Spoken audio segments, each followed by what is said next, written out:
வேதம் சொல்லுது. இன்னைக்கு பாத்தீங்களா, எல்லா இடங்களிலும் பாவம் பாவம் பாவம். சின்ன வயசுல இருந்து பெரிய வயசு வரை பாத்தீங்கன்னா போதையினாலும் பல விதமான தவறான பழக்கத்தினாலும் மனுஷன் அடிமைக்கப்பட்டிருக்கான். மேல நம்ம போடுகிற உடைகள் நமக்குள்ள இருக்கிற பாவலுக்கு ஒரு நாள் அது நிவர்த்தி செய்ய முடியாது. மேல நம்ம அலங்காரமா இருக்கலாம், ஆனா நமக்குள்ள காணப்படுகிற சில பாவங்களை பார்த்தீங்கன்னா அவ்வளவு ஒரு கொடூரமானதா இருக்கு. அது அப்படிப்பட்ட ஒரு பாவ அழுக்குல பாவ வாழ்க்கையில வாழுகிற மனுஷனை ஒவ்வொருவரையும் இயேசு கிறிஸ்து தொட்டு தன் ஜீவனை கொடுத்து அவர் தன்னுடைய இரத்தத்தினால் அவர் பரிசுத்தப்படுத்த முடியும்.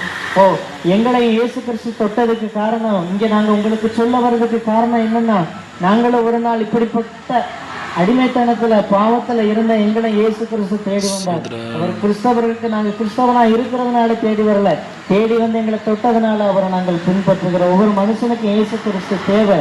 அந்த மனுஷனுக்கு பாவ மன்னிப்பு தேவை, அந்த மனுஷனுக்கு ஒரு விமோசன தேவை. அவன் மனுஷனுக்குள்ள ஒரு தேடுதல் இருக்கும். எல்லா மனிதனுக்குள்ள ஒரு தேடுதல் இருந்துகிட்டே தான் இருக்கும், அவன் மறிக்கிற வரைக்கும். இந்த உலகத்துல நம்ம வாழ்ற வரைக்கும் நம்மை சுற்றி இருக்கிற தேவைகள் ஒரு நாளும் குறைஞ்சு போறதே கிடையாது. அதனால அதை கேட்கிற அருமையான ஜனங்களுக்கு நாங்க சொல்றோம், உங்களுடைய தேவைகளை சந்திக்கவும், உங்களை விசாரிக்கவும், உங்களை நேசிக்கவும் ஒரு நல்ல ஒரு தெய்வம் இருக்கிறார். அவர் பெயர் தான் இயேசு கிறிஸ்து. இன்னைக்கு பாத்தீங்கன்னா அநேக வாலிபர்களை பாருங்க, அநேக விதமான அடிமைத்தனத்தில் இருக்கிறத பார்க்கிறோம். அப்படியான ஒரு சூழ்நிலைகளை தேவன் நமக்கு மாற்ற முடியும். அதனால இந்த வார்த்தை கேட்கிற உங்களுக்கு நான் சொல்லுவேன், இயேசு கிறிஸ்து எங்களை தொட்டு ரட்சித்த அதே தேவன் ஒவ்வொரு மனிதனையும் தொட்டு அவர் பரிசுத்தப்படுத்த முடியும். இயேசு ஒவ்வொரு மனுஷனை நேசிக்கிறார், ஒவ்வொரு மனுஷனை அவர் அளவுக்கு அதிகமாக நேசிக்கிறார். இதுதான் வேதத்துல சொல்லப்பட்ட வார்த்தை.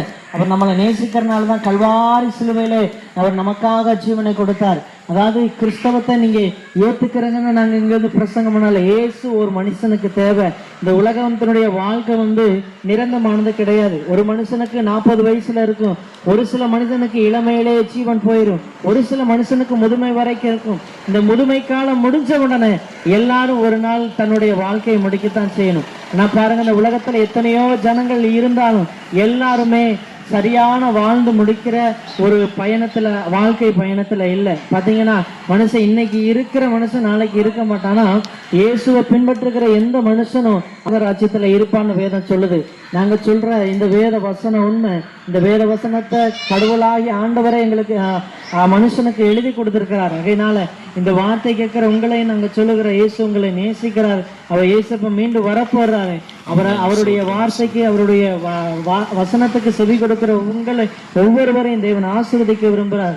கவலை, கண்ணீர், கஷ்டங்கள் எல்லாவற்றையும் தேவன் மாற்ற முடியும். எங்களுக்கு தேவன் செஞ்ச அற்புதங்கள்